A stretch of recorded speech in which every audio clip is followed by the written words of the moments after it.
നമസ്കാരം. മറ്റൊരു വീഡിയോയിലേക്ക് ഏവർക്കും സ്വാഗതം. ഗംഗാജലം ഗംഗയെ പുണ്യ നദിയായിട്ടാണ് കണക്കാക്കപ്പെടുന്നത്. അതുകൊണ്ട് തന്നെ ഗംഗാജലം അത്രയ്ക്ക് പവിത്രമായി തന്നെ കണക്കാക്കി പോരുന്നു.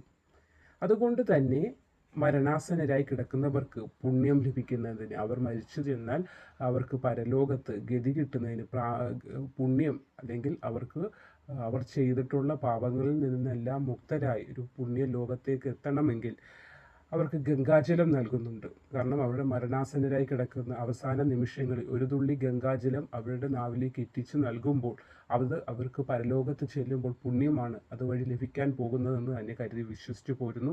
അത്ര അധികം പ്രാധാന്യമാണ് ഹിന്ദു മതപ്രകാരം ഗംഗാജലത്തിന്, അല്ലെങ്കിൽ നദിക്ക്, ഗംഗാദേവിക്ക് നമ്മൾ കൽപ്പിച്ചു പോരുന്നത്. അത്രയധികം പുണ്യ നദിയാണ് ഗംഗ. പാപങ്ങൾ ഒഴുക്കിക്കളയുന്ന, പാപങ്ങളിൽ നിന്ന് മനുഷ്യർക്കായാലും എന്ത് ജീവജാലങ്ങൾക്കായാലും മോക്ഷം നൽകുന്ന, അല്ലെങ്കിൽ മോചനം നൽകുന്ന ഒരു നദിയാണ് ഗംഗാ നദി.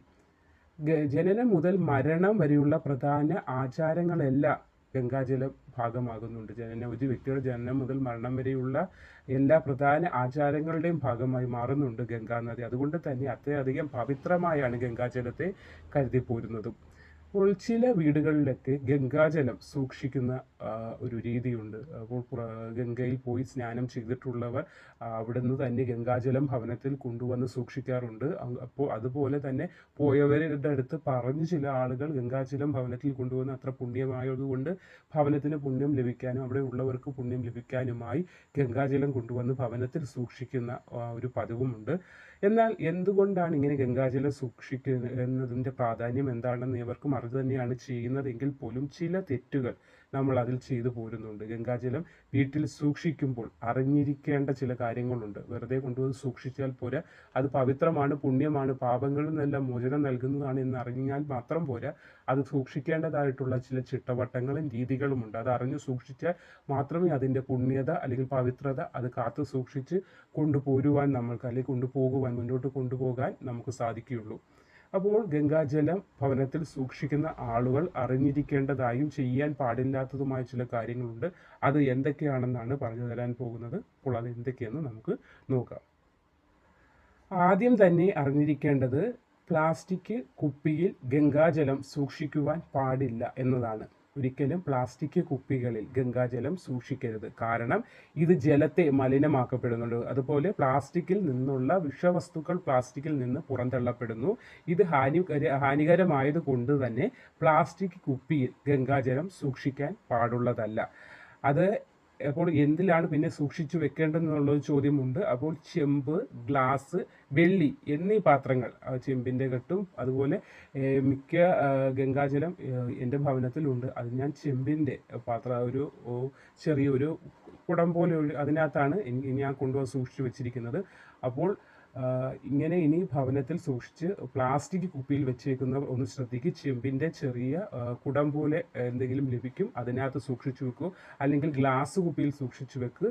അതുപോലെ അത് പറ്റുന്നില്ലെങ്കിൽ വെള്ളി കുടം പോലെയുള്ള സംഭവങ്ങൾ കിട്ടുമല്ലോ വാങ്ങിക്കാൻ, അതിനകത്ത് സൂക്ഷിച്ചു വെക്കേണ്ടതാണ്. ഇതിൽ ആൻറ്റി ബാക്ടീരിയൽ ഗുണങ്ങൾ കൂടുതലാണ്. അത് വെള്ളത്തിൻ്റെ ആരോഗ്യവും ഗുണവും വർദ്ധിപ്പിക്കും. മറ്റേ പ്ലാസ്റ്റിക്കിൽ വെക്കുമ്പോൾ അത് മലിനപ്പെടുകയും ബാക്ടീരിയകൾ ഉണ്ടാകുകയും ചെയ്യുന്നുണ്ട്. അത് പിന്നെ അതിൻ്റെ ശുദ്ധത, ആ പവിത്രതയൊക്കെ നഷ്ടപ്പെട്ടു പോകാൻ അത് കാരണമാകുന്നു. അപ്പോൾ പിന്നെ അത് ഇരിക്കുമ്പോൾ അതിൻ്റെ ഗംഗാജലം എന്ന് നമുക്ക് പറയാനേ സാധിക്കും, അതിൻ്റെ പവിത്രത നഷ്ടപ്പെട്ടിട്ടാണ് അത് ഇരിക്കുന്നത്. അതുകൊണ്ട് തന്നെ ചെമ്പ്, ഗ്ലാസ്, വെള്ളി എന്നിവയുള്ള കുപ്പികളായാലോ പാത്രങ്ങളായാലോ അല്ലെങ്കിൽ ചെറിയ കുടങ്ങൾ പോലെയുള്ള അതിലൊക്കെ സൂക്ഷിച്ചു വെക്കുമ്പോൾ അതിൻ്റെ പവിത്രത കാത്ത് സൂക്ഷിച്ച് മുന്നോട്ട് നമ്മൾക്ക് എത്ര നാൾ അത് നമ്മൾ സൂക്ഷിച്ചു വെക്കുന്നോ അത്രയും കാലം നമ്മൾക്കത് പവിത്രതയോടുകൂടി പരിപാലിക്കുവാൻ സാധിക്കുന്നതാണ്. അടുത്തതായി പറയാനുള്ളത്, ഇത് ഗംഗാജലം ദീർഘകാലത്തേക്ക് സൂക്ഷിച്ചു വെക്കരുത്. വർഷങ്ങളോളം ഇങ്ങനെ സൂക്ഷിച്ചു വെക്കുവാൻ പാടുള്ളതല്ല. ദീർഘകാലത്തേക്ക് ഗംഗാജലം സൂക്ഷിച്ചു വെക്കരുത്. ഇത് ഗംഗാജലത്തെ നിർജീവമാക്കുന്നതിന് കാരണമാകുന്നു എന്നാണ് പറയപ്പെടുന്നത്. ഹരിദ്വാർ മുതൽ ഋഷികേശ് വരെയുള്ള പ്രസിദ്ധമായ നദിയാണ് ഗംഗ. ഇത് നമ്മളുടെ പാപങ്ങളെ ശുദ്ധീകരിക്കുന്നതിനും പാപങ്ങളിൽ നിന്ന് മുക്തരാക്കി നമ്മൾക്ക് മോക്ഷം നൽകുന്നതിനും അല്ലെങ്കിൽ പാപമുക്തി ലഭിക്കുന്നതിനും നമ്മളെ സഹായിക്കുന്നതാണ്. അപ്പോൾ ഇത് വർഷങ്ങളോളം കാലങ്ങളോളം ഇരിക്കുമ്പോൾ അതിൻ്റെ അകത്തുള്ള ആ ഒരു പോസിറ്റിവിറ്റി നഷ്ടപ്പെട്ട് അല്ലെങ്കിൽ അത് നിർജീവമായി പോകുന്നുണ്ട്. അതുകൊണ്ട് തന്നെ ഇത് ദീർഘകാലത്തേക്കായി സൂക്ഷിച്ചു വെക്കുവാൻ പാടുള്ളതല്ല. അത് കൂടാതെ ഇത് പലപ്പോഴും ഈ വർഷങ്ങളോളം അല്ലെങ്കിൽ ഇരിക്കുമ്പോൾ ഇതിനകത്ത് പായലോ ഫംഗസോ ഒക്കെ ഉണ്ടാവുകയും ചെയ്യുന്നുണ്ട്. അതുകൊണ്ട് തന്നെ അല്പം ശ്രദ്ധിച്ച് വെക്കണം. എങ്കിൽ പോലും ഇത് വളരെ നാളത്തേക്കായി ഇരുന്നോട്ടെ എന്ന് വെച്ച് വർഷങ്ങളോളമായി അങ്ങനെ സൂക്ഷിച്ചു വെക്കുവാനും പാടുള്ളതല്ല. അടുത്തതായി പറയുന്നത്, ശുദ്ധിയില്ലാതെ അല്ലെങ്കിൽ വൃത്തിയില്ലാതെ ഗംഗാജലം തൊടാനോ സ്പർശിക്കുവാനോ അല്ലെങ്കിൽ ദേഹത്ത് തളിക്കുവാനോ ഒന്നും പാടുള്ളതല്ല.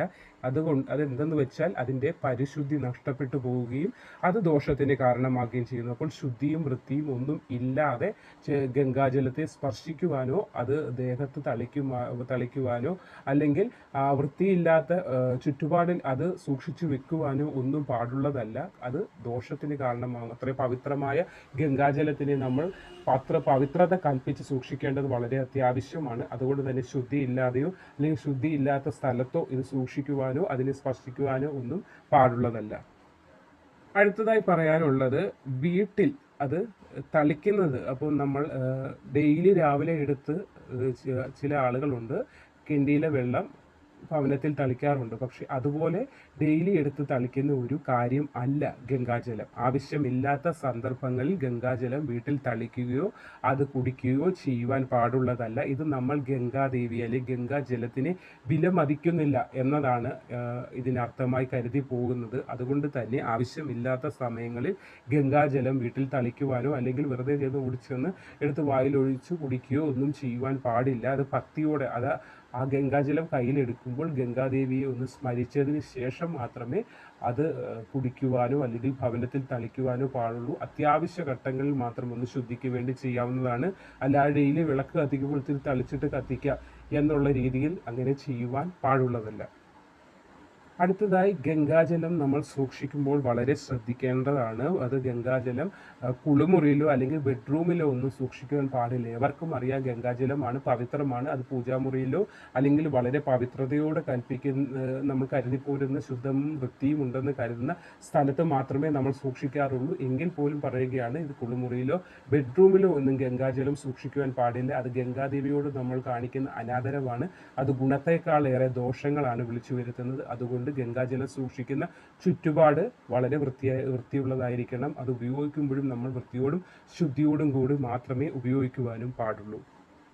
അടുത്തതായി, ഗംഗാജലം സൂക്ഷിച്ചിരിക്കുന്ന മുറിയിൽ ഇരുന്ന് ഭക്ഷണം കഴിക്കുവാൻ പാടുള്ളതല്ല. അപ്പോൾ തീന്മേശ കിടക്കുന്ന മുറിയിൽ ഗംഗാജലം സൂക്ഷിക്കുവാൻ പാടില്ല എന്ന് തന്നെയാണ്.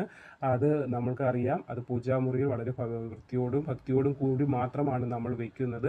അത് അല്ലാതെയുള്ള തീന്മേശയെടുത്തോ അല്ലെങ്കിൽ വേറെയുള്ള സ്ഥലങ്ങളിൽ വെക്കുമ്പോൾ അവിടെ ശുദ്ധിയും വൃത്തിയും ഇല്ല.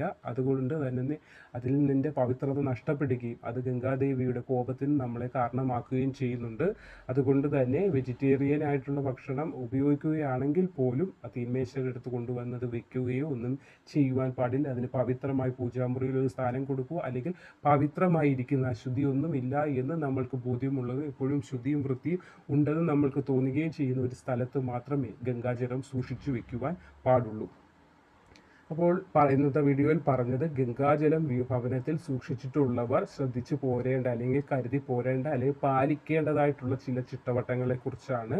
അപ്പോൾ ഈ ചിട്ടവട്ടങ്ങളൊക്കെ പാലിച്ചുകൊണ്ട് ഗംഗാജലം ഭവനത്തിൽ സൂക്ഷിക്കുകയും ആവശ്യത്തിന് മാത്രം ഉപയോഗിക്കുകയൊക്കെ ചെയ്യുമ്പോൾ ഗംഗാദേവിയുടെ ഫലവും ഗുണങ്ങളും അനുഗ്രഹവും ഒക്കെ നമ്മൾക്ക് അനുകൂലമായ രീതിയിൽ ലഭിക്കുന്നതാണ്. അല്ലാത്ത പക്ഷം ആ ദോഷത്തിലേക്ക് നമ്മളെ നയിക്കുകയും ചെയ്യും. നമസ്കാരം.